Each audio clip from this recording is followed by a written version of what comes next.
Thank you, everybody, for attending this interview with Dana Notte. Hi, Dana. How are you doing today? Hi, Kuka. I'm great. How are you? Very fine. I'm very happy to be here with you. So before we go on to this interview with Dana, I would like to introduce her to you all. Dana is a registered dietitian who owns and operates a private practice in Burlington, Vermont. She provides nutrition counseling to individuals in her office and virtually who experience eating disorders, disorder eating, and chronic dieting, or are just looking for support finding more peace with food. In addition, she leads groups and community-based workshops on topics related to non-diet living and mindful and intuitive eating. Dana is also a part-time faculty of the University of Vermont, where she teaches a course on treating eating disorders. In her personal life, Dana is an avid world traveler, dedicated cat mom, and a lover of farmers market, sunshine, and chocolate. On top of all of that, she is a board member since a year ago. Is that right? That's correct. Yes. So if you want to find more about what Dana is doing nowadays professionally, you can always go into thriveinspirenutrition.com all together. So here we are, Dana, 6th year of World Mindful Eating Month. Thank you for being here and allowing me to interview you this year. So the topic this year is cultivating the mindful eating practice, planting the seeds of self-compassion. And what I would like to find out is what that means to you in your personal and professional life. Yeah. I'm so thrilled to be here.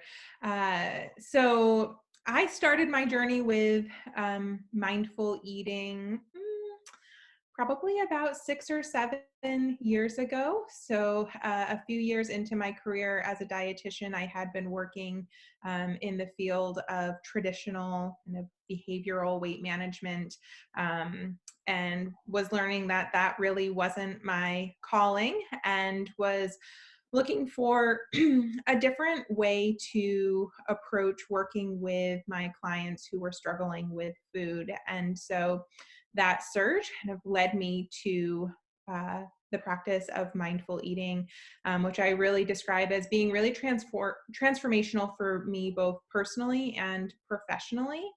And I know it certainly changed my life in the way that I relate to food. And I've seen the impact that it can have on the clients that I have worked with since then as well. And I think this idea of self-compassion is so integral to the practice of mindfulness and mindful eating.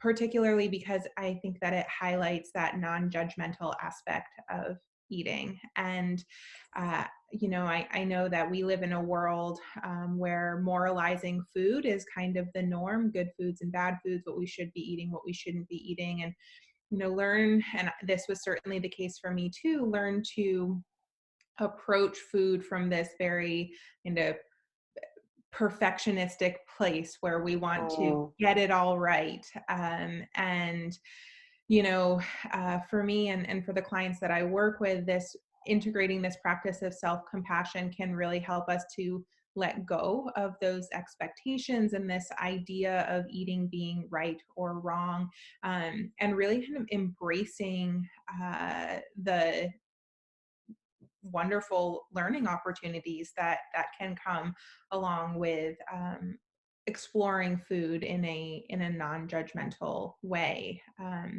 And so I think that this theme for self-compassion with mindful eating has certainly been key to me finding more peace with food, and through that process learning how to enjoy food a lot more too, allowing myself to enjoy food a lot more.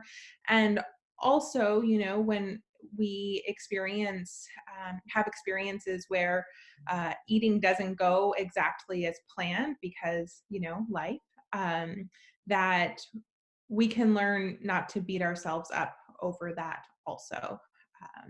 So Yeah, I think that really it's this idea of letting go of judgment, letting go of perfection, and just being kinder to ourselves when it comes to food and how we approach food. And ourselves. It's Yeah, much, yeah, absolutely. it's much more fun, isn't it? When we're Oh, kinder, absolutely. kinder to our food and kinder to our bodies and kinder to Yeah. ourselves.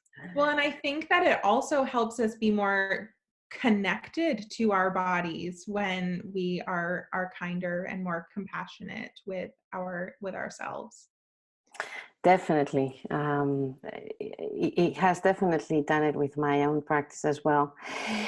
So now I'm going to ask you if there's one meditation or practice or retreat or reading or a sentence or person, is there anything that it helps you coming back into connecting or connecting with your seats of self-compassion Yeah. that you would like to share with the audience?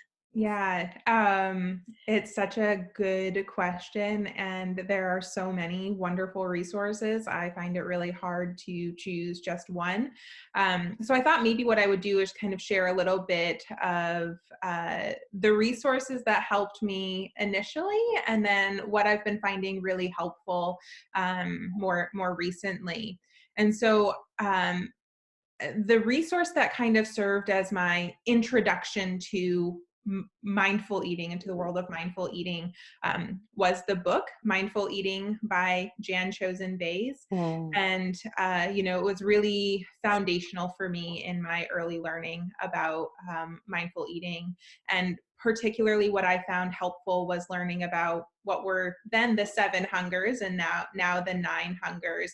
Helped mm, me to better understand a lot about my own eating behavior, and also helping my clients then learn about their own eating behavior. I will say with that resource, there is some language in there that particularly about weight, that I don't necessarily love, and I think that there are some messages in that book that could be misinterpreted as being restrictive. So those caveats aside, I think that was a really wonderful introduction to mindful eating for me.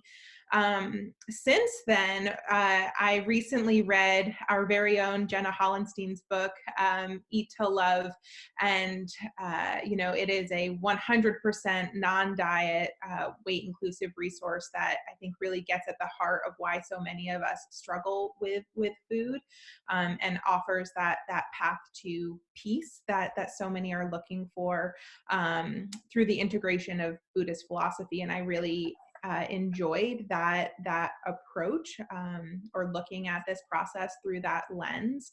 So that's a resource that I'm recommending to my clients now, who, particularly my clients who are struggling with chronic dieting or who are just looking to learn more about mindful eating, from this non-diet weight inclusive lens. And I would say that this theme of self-compassion is certainly woven throughout that. But a really simple resource that I love and that I've found to be so impactful for so many of the clients that I work with is Kristen Neff's self-compassion break that you can find on mm, her website. And it's kind of just takes you through the three main elements of self-compassion, and it's something that you can do anywhere, and it's something that can be done quickly, and I think that it's something that is really powerful and really helpful to keep in mind as part of this journey, so that when things again don't go as planned, or when we kind of find ourselves reverting back to that place of judgment around food and judgment around ourselves and our choices and our bodies, kind of interrupting that thought pattern with that self-compassion break can be really helpful for redirecting our thoughts and how we're thinking, and helping us to lessen the judgment that we're experiencing in that moment. Wow, that's so helpful. Thank you so much for taking us through the different steps that have helped you or accompanying you in your path. Because at the end of the day, this is not something that we practice and there we are. This is Right. like something that we keep cultivating every day. Yeah. It's Every a journey, right? It's not a destination. exactly. Yeah. So finding out about your path since you discovered the first book until today, it's very helpful, and I think it serves all of us. Thank you so much, Dana. Yeah. And last but not least, have you already worked your mindful eating intention for the year? I'm Mm. asking you this because last week we had a webinar from Jenna Holstein that she kind of took us through the steps of working out the intention, and I found it truly helpful Mm-hmm. for my own intention. Have you already done this work? Yeah. So I think that it's something that I'm constantly thinking about working on, um, not necessarily trying to perfect, but something that is that I try to integrate into my life on a daily basis. And if I were to try to name an intention related to my practice, I really like this idea of trying to honor my body when I think about my mindful eating practice. Mm, And for so many people, I think this concept of honoring our body means always feeding our bodies the healthiest foods, right? And life gets busy. And, as much as I would love to always be able to make dinner from scratch and spend all of this time preparing all of these perfectly balanced meals. Actually, I don't know if that's even a thing that I would want to do.